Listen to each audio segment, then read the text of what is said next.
Hold on. What's this?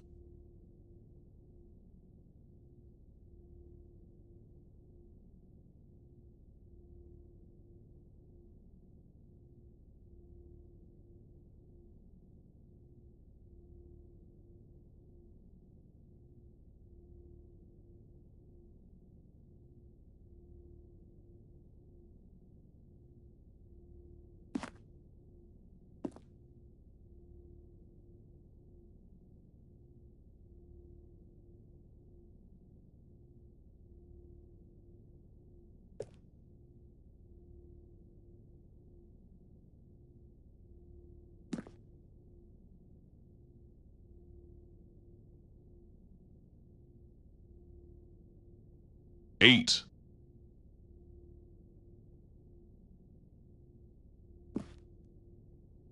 Eight. Eight. The Stanley Parable 8? No, this doesn't look right at all. The Stanley Parable takes place in an office building. There are doors and branching paths. This is 8. Where did the Stanley Parable go? Eight. Eight. Eight. Eight. Eight. Eight. Eight. Eight.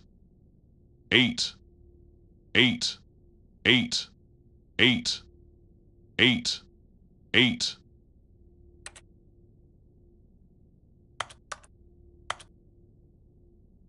Eight. Eight. Eight. Eight. Eight. I'm looking around and I really can't find the game anywhere. No boss's office or mind control facility or any of that. Literally just this 8 button. And what's worse is that you seem to be having a better time with this nonsense game than with the story I wrote for you. I'm actually a little insulted.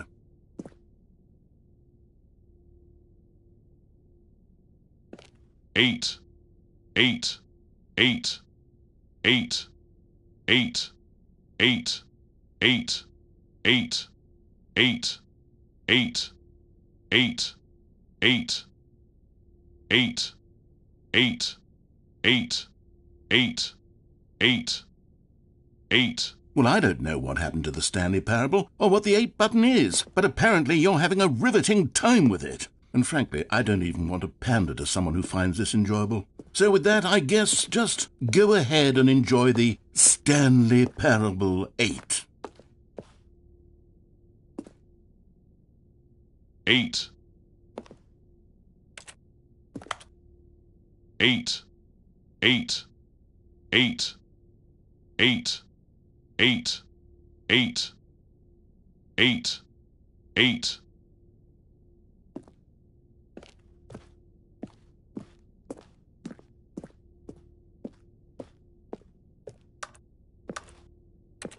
Eight.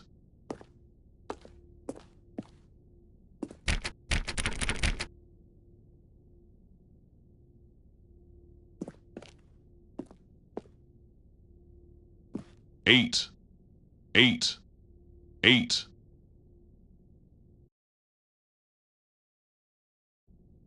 Eight. Eight. Eight.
Hold on.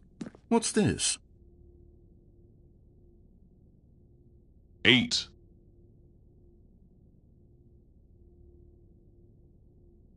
8, 8, 8, The Stanley 8, Parable 8? 8, No, no, no, no. 8, This doesn't look right at all. 8, The Stanley Parable takes 8, place in an office building. There are doors.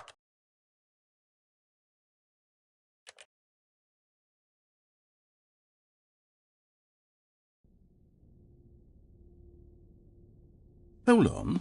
8, What's this? 8,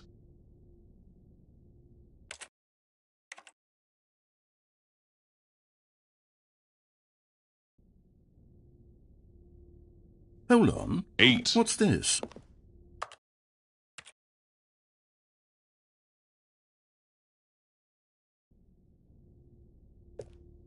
Hold on. 8, What's this? 8, 8, 8, The Stanley Parable 8, 8? No, no, no, no. 8, This doesn't look right at all. The Stanley 8, Parable takes place.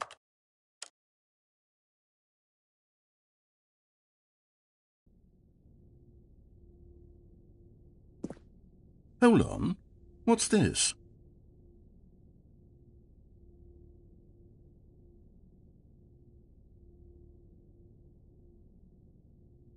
8, 8, 8, The Stanley Parable 8? No, no, no, no. This doesn't look right at all. The Stanley Parable takes place in an office building. There are doors and branching paths. This is just a button that says 8. Where did the Stanley Parable go?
eight,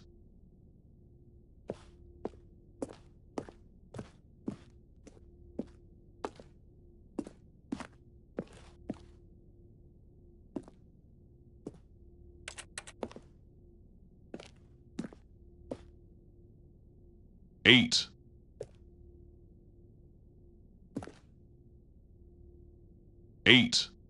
eight, eight, eight, eight, eight, eight, eight, eight, eight, eight,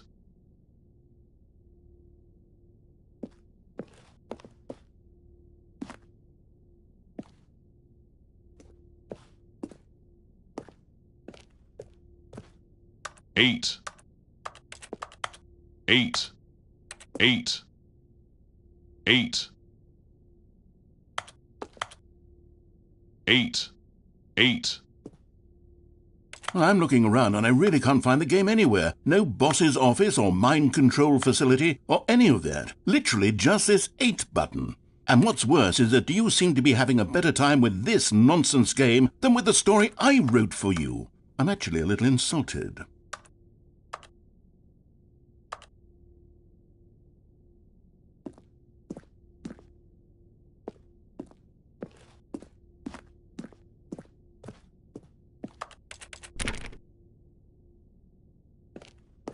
Eight, eight, eight, eight, eight, eight, eight, eight, eight, eight, eight, eight, eight, 8, 8, 8, 8.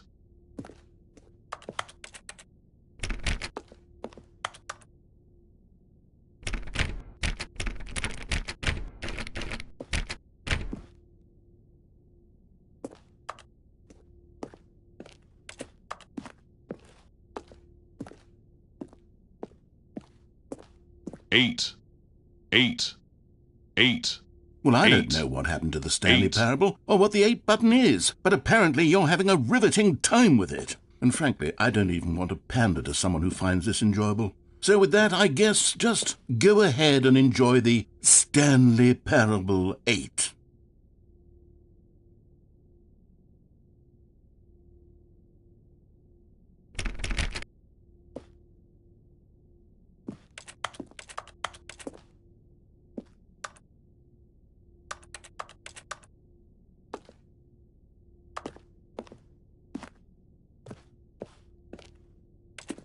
Eight, 8, 8, 8, 8, 8, 8, 8, 8, 8, 8, 8, 8, 8, 8, 8, 8, 8, 8, 8, 8, 8, 8, 8, 8, 8, 8, 8, 8, 8, 8, 8, 8, 8, 8, 8.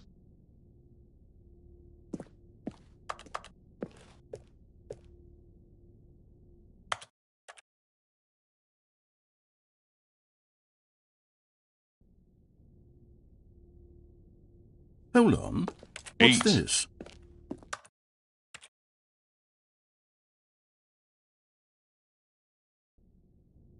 Hold on. What's this? 8,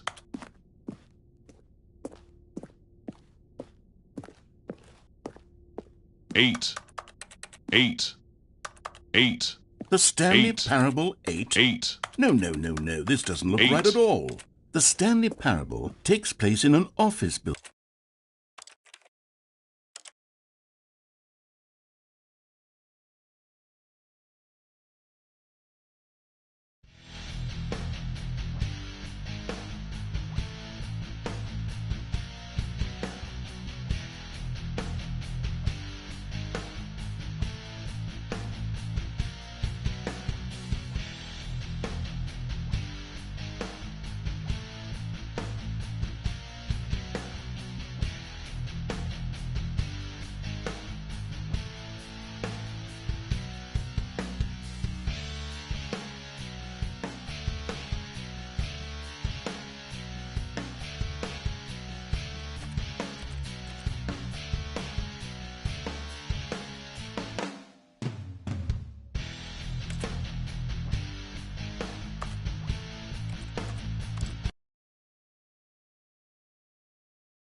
This is the story of a man named Stanley.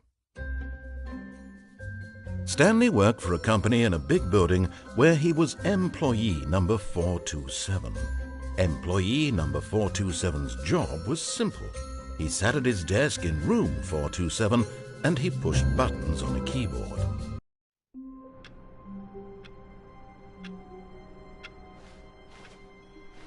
All of his co-workers were gone. What could it mean?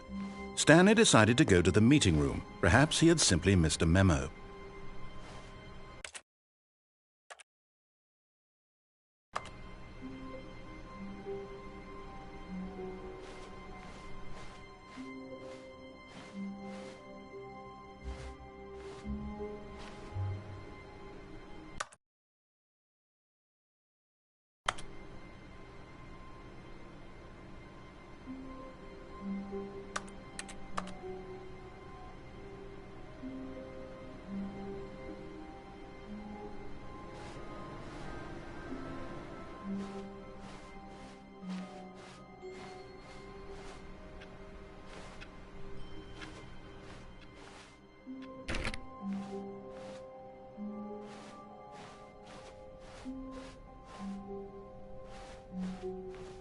When Stanley came to a set of 2 open doors, this was not the correct way to the meeting room, and Stanley knew it perfectly well. Perhaps he wanted to stop by the employee lounge first, just to admire it.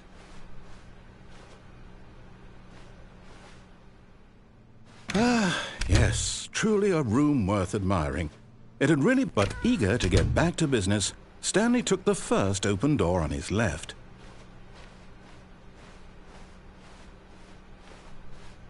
Stanley was so bad at following directions, it's incredible he wasn't fired years ago. Look, Stanley, I think perhaps we've gotten off on the wrong foot here.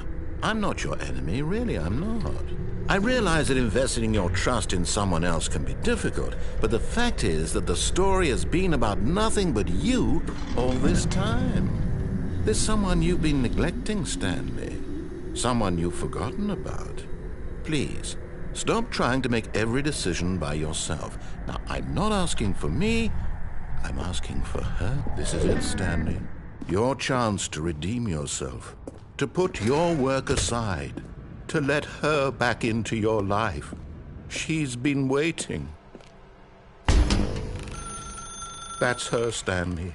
You need to be... Oh, no, you can't... Did you just unplug the phone? No, that wasn't supposed to be a choice. How did you do that? You actually chose incorrectly? I didn't even know that was possible. Let me double check. No, it's definitely here, clear as day. Stanley picks up the phone. He's taken to his apartment where he finds his wife, and the two pledge themselves to one another. Music comes in, fade to white, roll credits. Not picking up the phone is actually somehow an incorrect course of action. How is that even possible? None of these decisions were supposed to mean anything. I don't understand. How on earth are you making meaningful choices? What did you... Wait a second. Did I just see... No, that's not possible. I can't believe it. How had I not noticed it sooner? You're not Stanley. You're a real person. I can't believe I was so mistaken. This is why you've been able to make correct and incorrect choices. And to think I've been letting you run around in this game for so long. If you'd made any more wrong choices, you might have negated it entirely. It's as though you completely ignored even the most basic safety protocol for real-world decision-making. Or did you not grasp the severity of the situation? Well, I won't have that kind of risk on my watch. I'm going to stop the game for a moment so we can educate you properly on safe decision-making in the real world. Please observe this helpful instructional video. Choice. It's the best part of being a real person. But if used incorrectly, can also be the most dangerous. For example, in this scenario, a hypothetical real person named Rupert has a choice. He could invent a machine that eliminates food shortages across the world to make life better for all people. Or he could spend years of hard work forgetting how to read. Which choice would you make? Remember that unlike here, the real world makes sense, and at no time should you make a choice that does not conform to rational logic. If you find yourself speaking with a person who does not make sense, in all likelihood, that person is not real. Allow the person to finish their thought, then provide an excuse why you cannot continue talking. Turn to a partner and practice saying, "My goodness, is it 4:30? I'm supposed to be having a back, sack, and crack."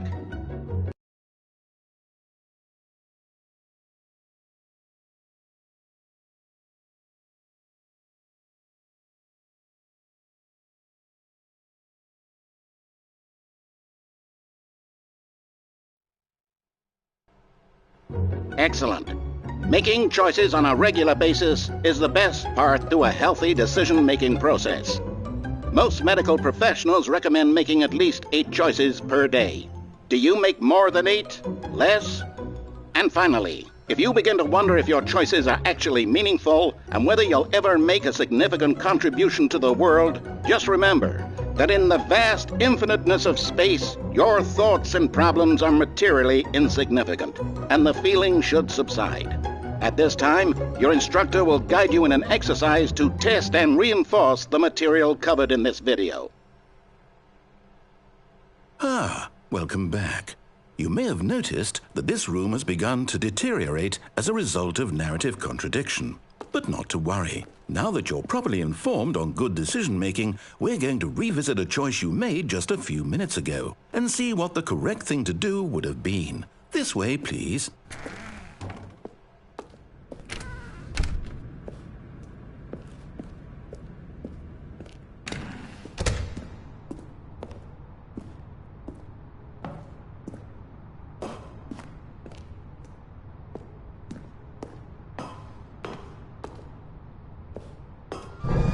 Now that we know your choices are meaningful, we can't have you jumping off the platform and dying.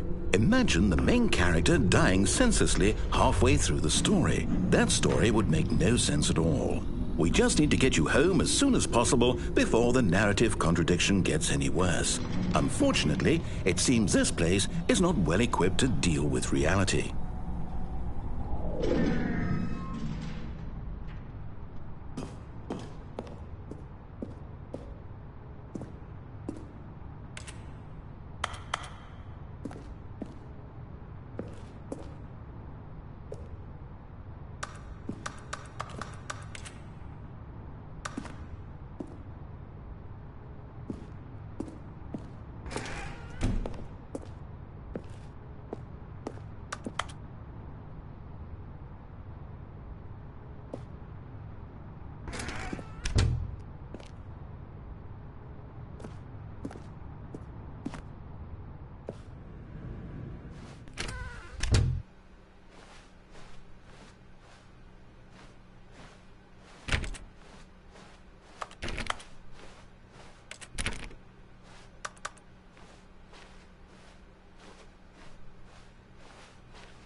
Almost there. You'll take the door on the left, back to the correct ending, the story will have resolution once again, and you'll be home free in the real world.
Now remember, all you need to do is behave exactly as Stanley would. That means choosing responsibly and always putting the story first. I'm quite sure you'll be up to the task. Just follow my lead and you'll be fine. All right. When Stanley came to a set of 2 open doors, he entered the door on his left.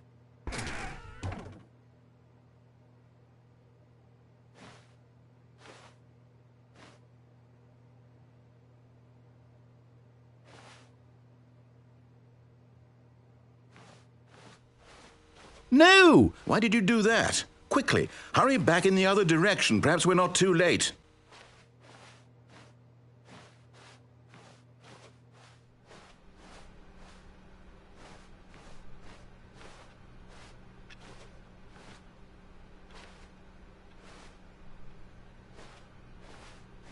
Oh, it's ruined. I can't believe, after everything we talked about, that my story, you've destroyed my work. Why? For what? What did you get out of that? What did you think was so special about seeing the game undone, left here like so much garbage? It's worthless now. And what am I supposed to do? Even if there were a way to continue, would it be worth it? To know that my story is now incorrect? How can I go back to that? I can't erase that knowledge. I'll have to live with it forever, reliving its impossibility forever. I couldn't live that way. Is it better to shut the game down entirely? To willingly destroy all of my work? I don't know. What's the answer? What do I do? What do I do? What do I... No, I have to. I have to shut the game down. I have to. I have to.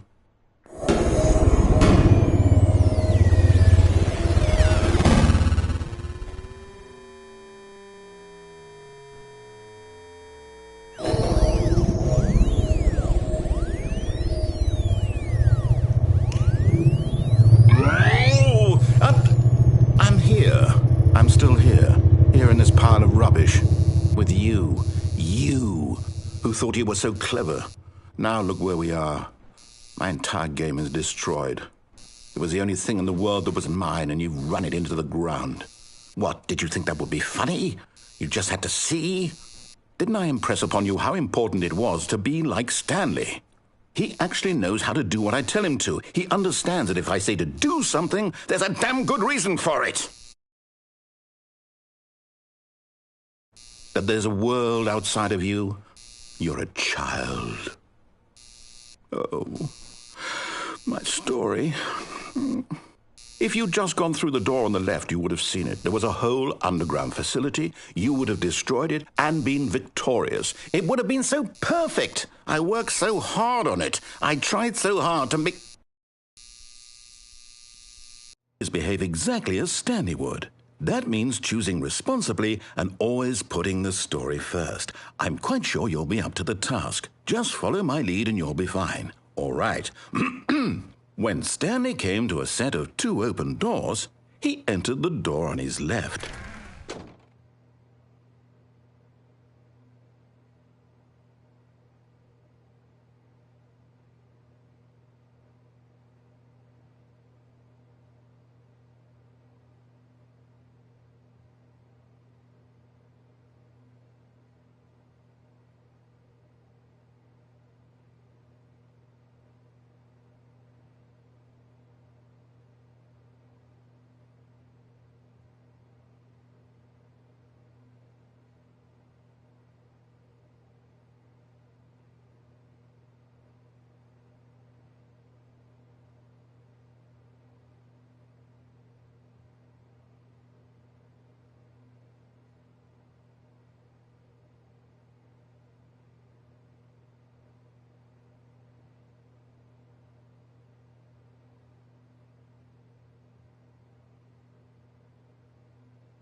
No! Why did you do that? Quickly, hurry back.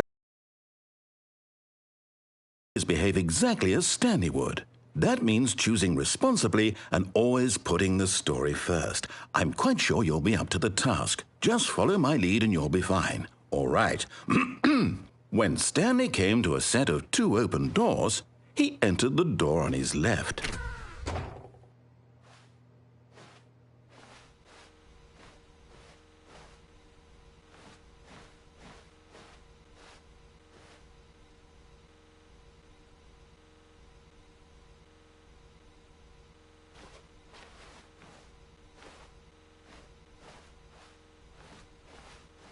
No! Why did you do that? Quickly, hurry back.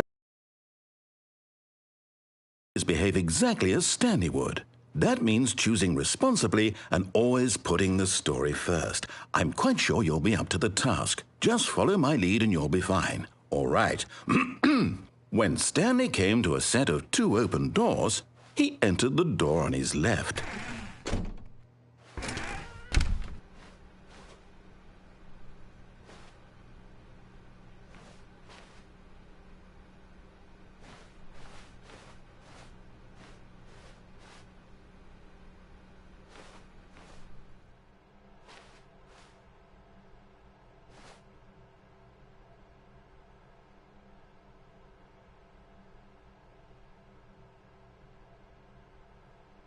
Yet there was not a single person here either.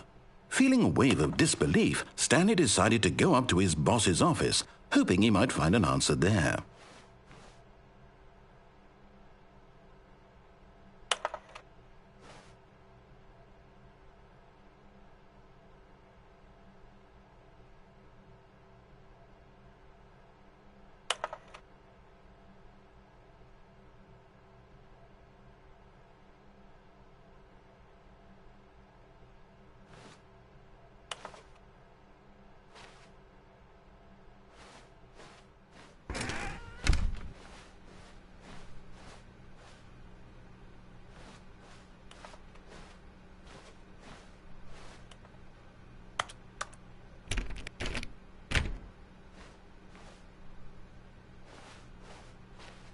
Coming to a staircase, Stanley walked upstairs to his boss's office.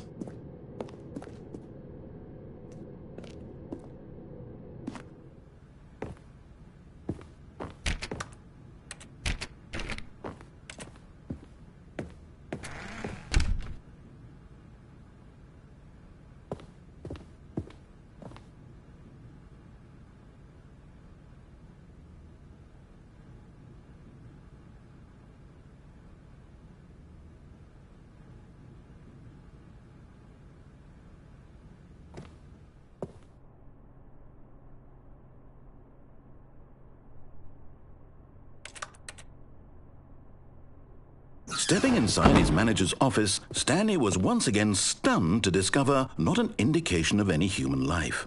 Shocked, unraveled, Stanley wondered in disbelief who orchestrated this, until he saw the door with a voice receiver next to it. Surely behind this door lay all the answers to his questions. And beyond all probability, he knew the passcode. He had seen it on his boss's computer just last week. Night Shark 115. Was this the code to open the door? Would it still work? There was only one way to find out. Stanley had been trained never to speak up, but now he would draw from within himself the courage to face the unknown. He drew a sharp breath and then spoke the code.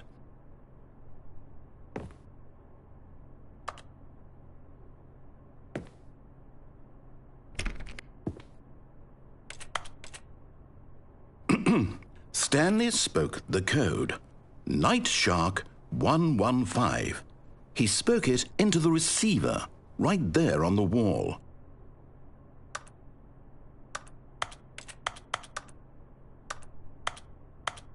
I'm sorry, is there a problem?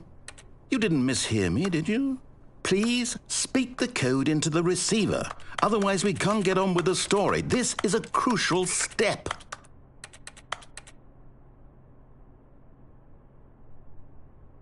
Okay, fine, you're not going to do it, but you know what?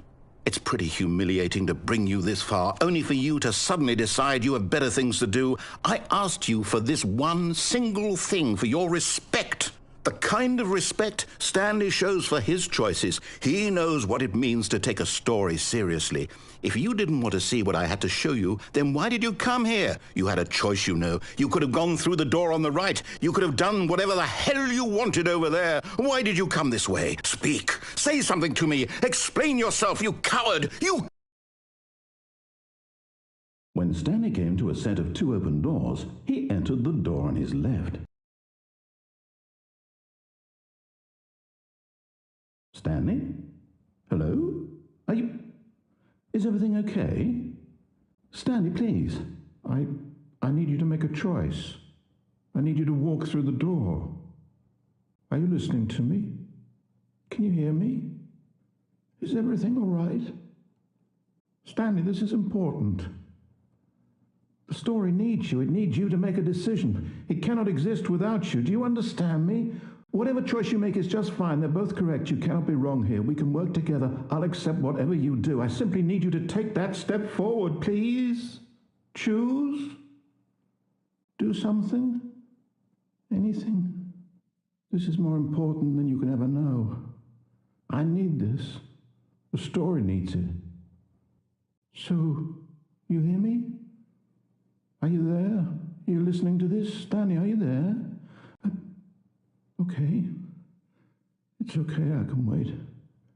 You need time to decide. Time to make sure your choice is correct. That is the best choice. That's all right. I'll wait for you to decide what's the right thing to do. Take as much time as you need.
All of his co-workers were gone. What could it mean? Stanley decided to go to the meeting room. Perhaps he had simply missed a memo.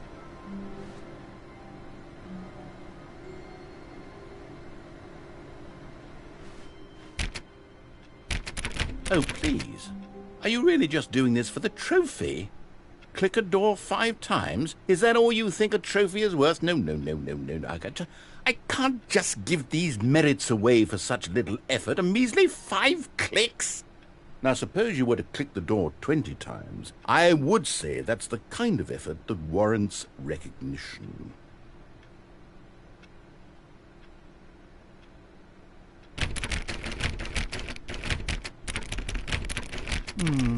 I have to say, I'm still not feeling the satisfaction of witnessing true effort for a noble cause. Perhaps 50 clicks will do it. Yes, almost certainly 50 clicks.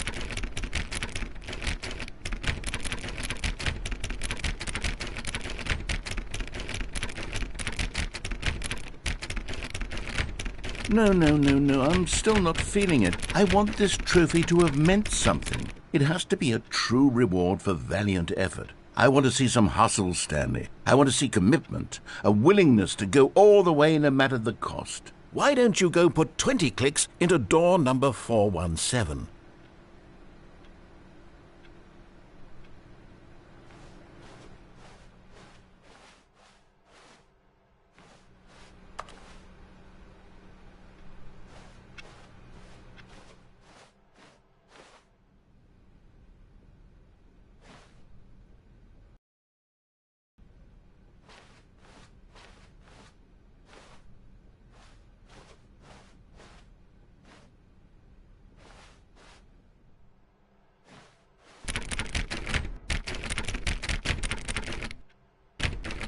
Oh, great. Now, go click a few times on door 437.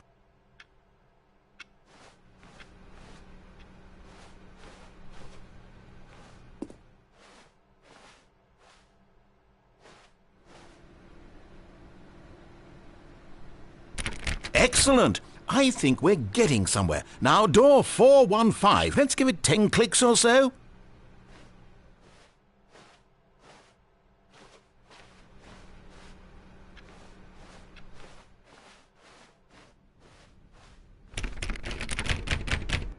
Now, back to door number 437.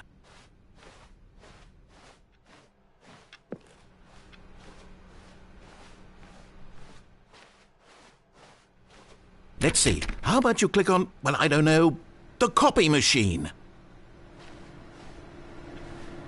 All right, back to room 417. I'm really feeling it now. I think we're getting somewhere.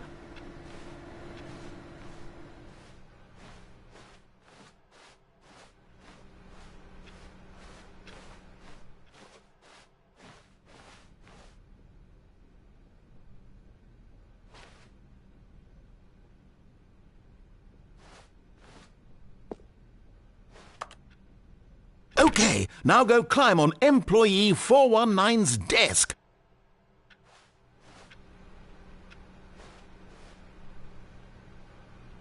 Yes! This is great! You're putting it all on the line, Stanley. I like that. All right, let's keep it up. Go give me a few clicks on door 416.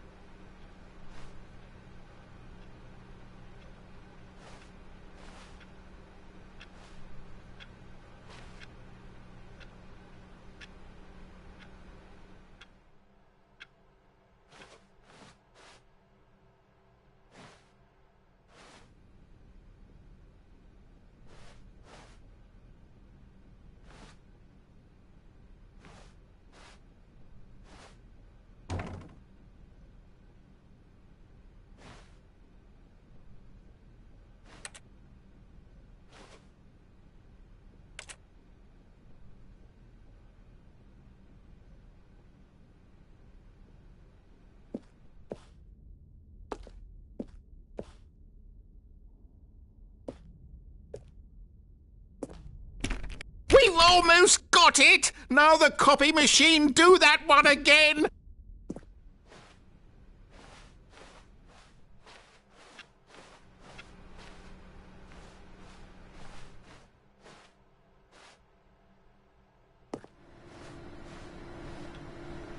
Finish it off, Stanley! 5 clicks on door 430!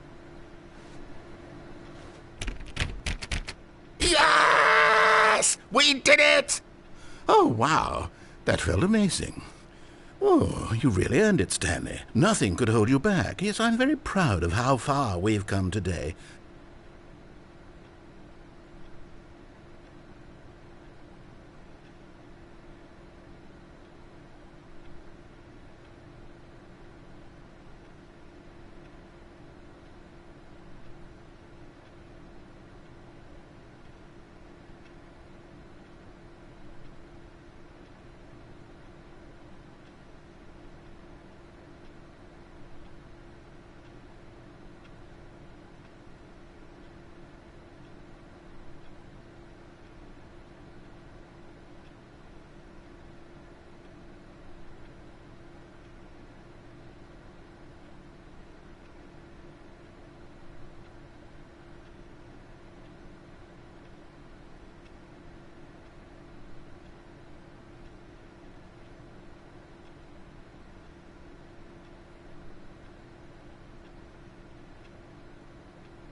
It's bucket time.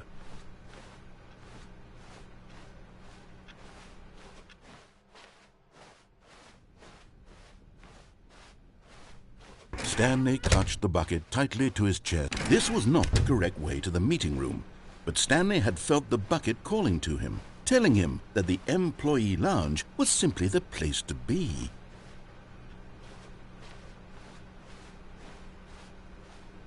And here it was. Had the bucket turned out to be correct? Was this better than... No, never mind. The bucket was wrong. Stanley took the door on his left to go back to the meeting room.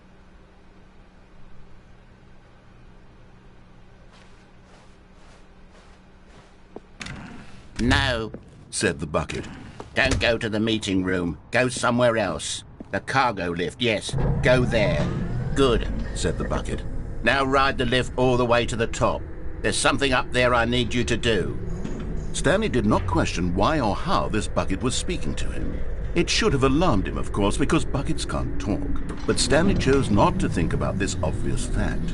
He was firmly convinced that the bucket had spoken to him, and he unthinkingly did whatever the bucket asked.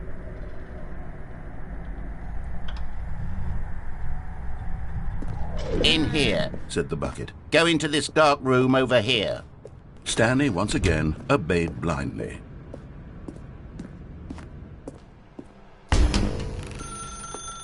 Now pick up the phone, said the bucket. Pick up the phone and it will take us back. Whoa, hold on. Why did you unplug the phone? Were you trying to resist the bucket's orders? Stanley, I was joking. Obviously, the bucket isn't talking to you and telling you to do things. Buckets can't talk. It was a joke. Don't you get the joke? It's funny, Stanley. A talking bucket. Can't you see? Oh, goodness. I must have really bungled up the delivery if you actually took me seriously. Where did I mess up the joke? Should I have paused for longer or spoken quicker? Comedic timing is so difficult. I wish I were better at it. But there isn't exactly an instructional video on comedy that one can watch to fully... Oh, wait, yes, there is. It's sitting right here. Let's take a look. What is comedic timing? What is comedic timing? How does it work? How long should it last? How can it be used to effectively silence your political enemies? And more importantly, can it be taught in its entirety within 90 seconds? Thankfully, the answer to all of these questions is yes. Let's dive deeper. If you've ever told a joke or made someone laugh, in all likelihood, you did it while standing 50 to 80 centimeters from them in a room of no more than 76 degrees Fahrenheit, with one of your arms raised straight upward at a 15-degree angle from your body. These are the optimal conditions for good comedic timing. To begin the joke, start by stating and spelling your name. Next, provide a brief synopsis of the joke, including the specific times at which the recipient of the joke will laugh, and then spell out your name a second time. With these steps complete, it's time to begin the humor. Speak the entire joke in no more than 18 seconds and no less than 13 and a half, pausing only for bathroom breaks when necessary. When the joke has concluded, it is customary to inform your listener that the joke is over by declaring in your loudest possible voice, "I'm Dunny with the funny." Let's practice screaming, "I'm Dunny with the funny" now.